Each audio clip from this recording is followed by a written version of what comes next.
এখন ঈদ তেহার আসলে ভাড়া দ্বিগুণ হয়ে যায়। 1 টাকার ভাড়া 3 টাকা রাখে তাহলে তো যাওয়াটা ইম্পসিবল। আমরা পাবলিক, আমরা তাদের কাছে অনেকের কাছে জিম্মি। গত কিছুদিন আগে 12ই ফেব্রুয়ারিতে নির্বাচন গেছে, ভাড়া অনেক দ্বিগুণ নিচ্ছে। এখন ঈদ তেহার আসলে ভাড়া দ্বিগুণ হয়ে যায়। 3 টাকার ভাড়া যদি 6 টাকা দিতে হয়, আমরা তো আসা যাওয়া করবো কিভাবে? বলবো কিভাবে আসা যাওয়া করব? আমরা তো স্বল্প আয়ের মানুষ, আমরা বাড়ির ঘরে আসা যাওয়া করতে হবে, কারণ বউ বাচ্চাদেরকে নিয়ে ইফতার করতে হবে। এখানে আমরা অনেকে ব্যাচেলার থাকে, অনেকে ফ্যামিলি নিয়ে ভাড়া থাকে, মা বাপ ভাই বোনদের সাথে ঈদ করার জন্য যাইতে হয়। এখানে যদি 1 টাকার ভাড়া 3 টাকা রাখে তাহলে তো যাওয়াটা ইম্পসিবল, আমাদের জন্য অনেক কষ্ট হয়। আবার আসার সময় একই পর্যায়ে দাঁড়ায় যায়।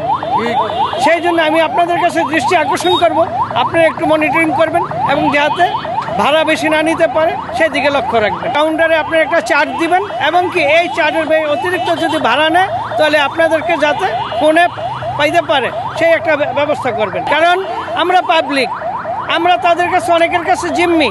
যেমন এখন বর্তমানে লেবু 50 টাকা হালি বেছে, 40 টাকা হালি বেছে। রমজানের আগে যে লেবু বেচছে 20 টাকা হালি, 15 টাকা হালি। শসা 50 টাকা কেজি বেছে এখনও। বেগুন 70 টাকা 80 টাকা কেজি বেছে। অন্য সময় 200 টাকা পাল্লা যায় না বেগুন।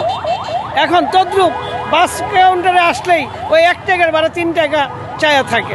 এখন আমরা তো বাড়ি ঘরে যাইতে হবে, সেই দিকে আপনারা অবশ্যই নজর দেন। তেল সরকারি সম্পদ, এইটা কোনো বাংলাদেশে কারোই নাই। তেলটা আসে বাইরের থেকে, তেলটা আমাদের বাংলাদেশে হয় না, উৎপাদন হয় না। এখন উৎপাদনের জন্য যারা ওনারও কিছু দ্রব্যের তেলের দাম বাড়তি দিতে হয়, কিন্তু বাড়তি দেওয়ার কারণে যে আমাদের গলা কাটবে সেটা তো না। মালিক এখানে যদি 10টা যাওয়ার সময় 50টা সিট থাকলে 57 জন নিয়ে যাইতে পারে।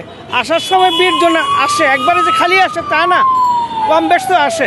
একটা ব্যবসা বলা আছে যে যেখানে লাভ আছে সেখানে লসও হতে হবে, তাহলে প্রকৃত ব্যবসা হয়।